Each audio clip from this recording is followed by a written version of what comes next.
Hello friends, welcome to my channel. मैं सचिन अग्रवाल, आपका math teacher, जहां पर मैं सॉल्व कर रहा हूं क्लास 9th की मैथ का chapter number 1 number system. Previous video में हमने एनसीईआरटी बुक की एक्सरसाइज 1.2 पूरी अच्छी तरह से फिनिश कर दी थी और मैंने आर डी शर्मा बुक के भी एक्सरसाइज 1.1, 1.2 और 1.3 पूरी अच्छी तरह से फिनिश कर दिया है।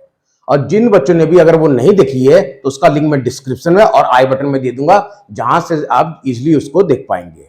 और फिर भी अगर आपको कोई डाउट रहता है उन चैप्टरों से रिलेटेड, तब कमेंट सेक्शन में मुझसे पूछ सकते हैं। आज हम सॉल्व करेंगे एनसीईआरटी बुक की exercise 1.3 from NCERT book page number 14, class 9 session 2024 और 2025। मैंने इससे लिखा है क्योंकि मैं यहां सॉल्व कर रहा हूं लेटेस्ट एडिशन। तो चैप्टर 1 नंबर सिस्टम में मैंने आपको बहुत सारी प्रॉपर्टी के बारे में बताया था, इरेशनल नंबर की और रैशनल नंबर की, और फिर मैंने आपको सारे टर्मिनेटिंग और नॉन टर्मिनेटिंग डेसिमल भी बताए थे। तो उसी पर बेस्ड क्वेश्चन नंबर 1 है आपका एनसीईआरटी बुक का। क्या है? Write the following in decimal form and say what kind of decimal expansion each has. यानी पहले तो सबसे पहले हमें ये जो आपका रैशनल नंबर दिख रहा है पी बाई क्यू के फॉर्म में, इसको आपको डेसिमल में चेंज करना है। फिर आपको बताना है कि कौन सा डेसिमल एक्सपेंशन है, टर्मिनेटिंग है कि नॉन टर्मिनेटिंग बट रिपीटिंग है। तो वन बाय वन डिस्कस करते हैं। पहला 36/100। अब देखिए, मैंने आपको रूल बताया था डेसिमल में आप डिवाइड करके भी इसको कर सकते हैं, नहीं तो डायरेक्टली सॉल्यूशन कर रहे हैं हम। डायरेक्टली आप देखेंगे कि नीचे 100 है, तो आप पॉइंट कैसे लगाएंगे? पहले आप 36 लिखेंगे, फिर गिनेंगे वंस, टेंस और 100 प्लेस पे आप डेसिमल लगा देंगे। तो ये एक वे हो गया। दूसरा क्या? नीचे 2 जीरो है, तो हम 2 डिजिट पहले डेसिमल लगा देंगे। ये आपका दूसरा मेथड हो गया। या फिर आप डिवाइड करके भी चेक कर सकते हैं। कैसे? पहले हम 100 को 36 से अगर 36 को अगर 100 से डिवाइड करें तो क्या अभी ये जाएगा? नहीं, क्योंकि आपका डिवीजर जो है वो आपका 3 डिजिट है और जो डिविडेंड है वो 2 डिजिट है। तो आप डेसिमल लगाएंगे, एक जीरो पुट करेंगे, अब 3 टाइम्स जाएगा तो 300 आएगा, फिर 60 लेफ्ट आउट बचेगा।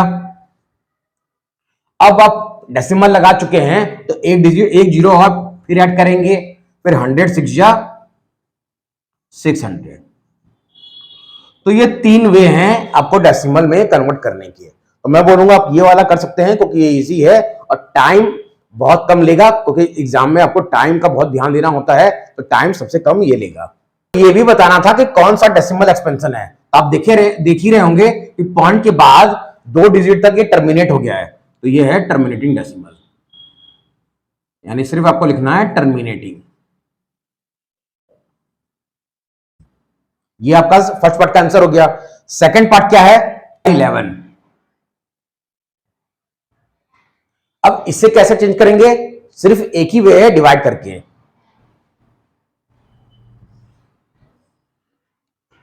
अब देखिए, ये अभी आपका डिवाइड नहीं होगा तो आप डेसिमल पुट करेंगे, जीरो ऐड करेंगे। क्या अभी भी ये जाएगा? नहीं, तो फिर अगेन जीरो पुट करेंगे और यहां जीरो। अब ये कितने टाइम जाएगा? 11 9 जा 99। फिर आपका क्या बचेगा? 1।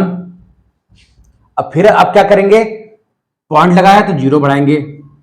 अब जाएगा ये? नहीं, तो फिर यहां जीरो पुट करेंगे और यहां जीरो, फिर 9, फिर यहां 99 आएगा, फिर यहां 1 बचेगा। तो इस तरह ये रिपीट होता जाएगा। तो इसका आंसर क्या मिला आपको? 1/11 का 0.0909 सो ऑन। और मैंने क्या बताया था कि नॉन टर्मिनेटिंग और रिपीटिंग डेसिमल को हम एक वे से और लिख सकते हैं। कैसे? 0.09। बार बार कौन सी डिजिट रिपीट हो रही है? 0909 दोनों रिपीट हो रही है, फिर 09 आएगा। ऐसे करते करते ये 09 रिपीट होगा, तो सिर्फ 09 के ऊपर आप बार लगा दीजिए। तो ये होगा इसका आंसर। अब ये कौन सा आपका डेसिमल एक्सपेंशन है? नॉन टर्मिनेटिंग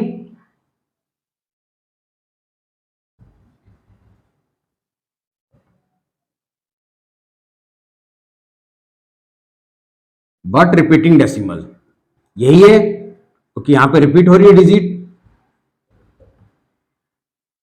इसमें किसी को डाउट नहीं होना चाहिए। तो ये था आपका सेकंड पार्ट का आंसर। अब देखिए जो थर्ड पार्ट है आपका वो मिक्स फ्रैक्शन में दिया हुआ है। क्या है क्वेश्चन? 4 1/8। तो सबसे पहले हम इसको चेंज कर देंगे। तो क्या होगा? 8 4 32 और 33/8। ये सभी को आता है 33/8। अब हम इसको डिवाइड करके चेक करेंगे कि कौन सा डेसिमल एक्सपेंशन है और क्या डेसिमल रिजल्ट आएगा। अभी ये कितने टाइम जाएगा? 8 4 32, 1 बचेगा। फिर आप डेसिमल लगाएंगे, 0 ऐड करेंगे, 8 1 8, फिर 2, फिर 0 ऐड करेंगे, 8 2 16, फिर 4 बचेगा। फिर आप 0 पुट करेंगे, 8 5 40। ये आपको 100 भी करना है डिवाइड, ये ध्यान रखिएगा। तो एक साइड आप ये 100 कर दीजिएगा और आपका रिजल्ट क्या मिला? 4.125। अब ये कौन सा डेसिमल एक्सपेंशन है? टर्मिनेटिंग, क्योंकि यहां पे वैल्यू आपकी टर्मिनेट हो गई है। टर्मिनेटिंग। तो ये थे क्वेश्चन नंबर 1 के first part, second part, third part. आगे और सॉल्व करते हैं। अब देखिए क्वेश्चन नंबर 1 का जो फोर्थ पार्ट है वो क्या है? 3/13। 3/13। तो इसको भी सेम वैसे ही करेंगे, डिवाइड करके चेक करेंगे।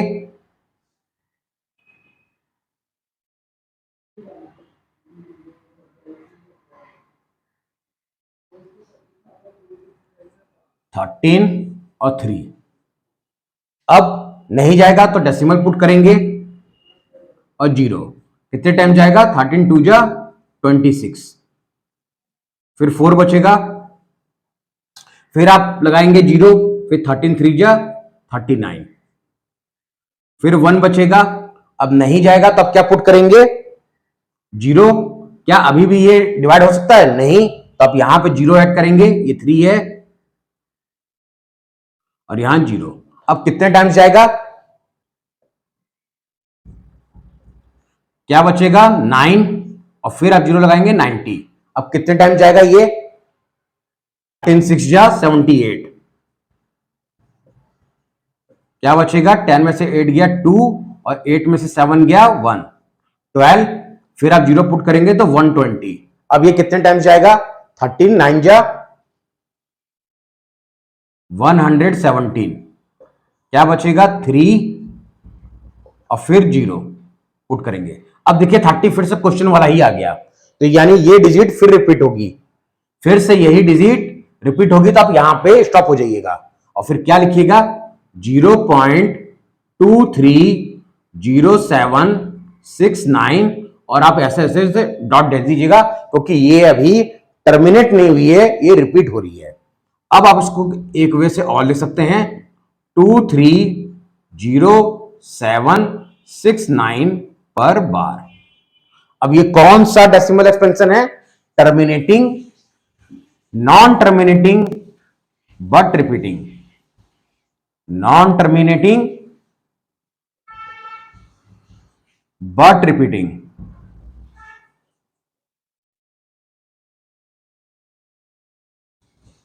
यही है इसका आंसर। अब देखिए जो क्वेश्चन नंबर 1 का जो फिफ्थ पार्ट है वो आप लोग का होमवर्क रहेगा। आपको मुझे कमेंट सेक्शन में बताना है कि आपको कैसे ये समझ में आया कि नहीं। अगर नहीं समझ में आएगा तो मैं नेक्स्ट वीडियो में इसको क्लियर कर दूंगा। अभी हम सॉल्व करते हैं 1 का 6 पार्ट, वो क्या है। और देखिए सभी मैं स्टूडेंट से यही रिक्वेस्ट करूंगा कि सभी ध्यान से मेरे लेक्चर को देखें और ध्यान से उसको बस देखना है। सभी क्वेश्चनों को प्रैक्टिस भी करना है, तभी आपकी मैथ्स 9th की क्लियर हो पाएगी और आपको 10th में भी प्रॉब्लम नहीं आएगी। तो मेरी यही रिक्वेस्ट है कि आप पूरा वीडियो, पूरा सीक्वेंस, जितने भी मैंने वीडियो बनाए हैं पूरा एकदम अच्छे से देखिए। अगर आपके पास टाइम नहीं है तो आप 15 मिनट देखिए, डेली 15-15 मिनट देखिए, डेली हाफ एन आवर देखिए, लेकिन आप क्लियरली पूरा देखिए और प्रैक्टिस कीजिए। 6 पार्ट क्या है? 329/400। इसको भी हम डिवाइड करके ही चेक करेंगे। 329 बाय 400।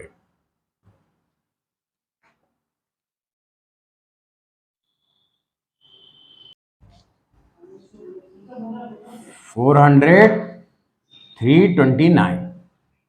अब देखिए डिविजर फिर से बड़ा है और डिविडेंड छोटा है तो नहीं जाएगा, तो फिर आप डेसिमल लगाएंगे, जीरो पुट करेंगे। अब देखिए करने का क्या वे है, सबसे इजी। 4 का टेबल देखिए 4 के टेबल में 32 आता है, हाँ 8 टाइम्स। तो अगर 8 से मल्टीप्लाई करते हैं तो क्या रिजल्ट मिलेगा आपको? 8 0 0 0 0 0 और 8 4 32, यानी 3200 मिलेगा। तो यानी ये 8 टाइम्स आपका जाएगा। और रिजल्ट क्या मिला फिर से हमें? रिमाइंडर 90 यही मिला। 90 भी अभी डिविजिबल नहीं है, तो आप फिर जीरो ऐड करेंगे और 400 2 जा 800, फिर बचेगा 100। अब डेसिमल लगा हुआ है, फिर से जीरो ऐड करेंगे, अभी भी ये 2 टाइम्स ही जाएगा, 800। क्या बचा? 200। और आप डेसिमल लगा चुके हैं तो एक जीरो और पुट कर दीजिए। अब 405 जा 2000 होता है।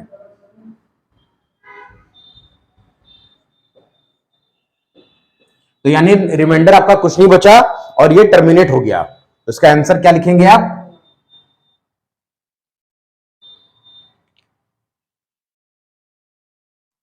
जीरो 0.8225।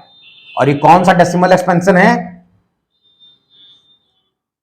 टर्मिनेटिंग।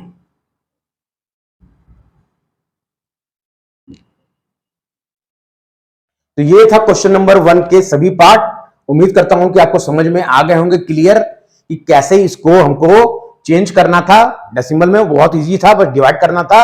और एक और इसमें बताना है रिजल्ट कि कौन सा डेसिमल एक्सपेंशन है। तो आपने 3 डेसिमल एक्सपेंशन पढ़े हैं। अगर ये पी बाय क्यू के फॉर्म में है तो 2 ही रिजल्ट मिलेगा आपको, या तो टर्मिनेटिंग मिलेगा या नॉन टर्मिनेटिंग रिपीटिंग मिलेगा। बस यही 2 कंडीशन आएगी आपकी इस क्वेश्चन में।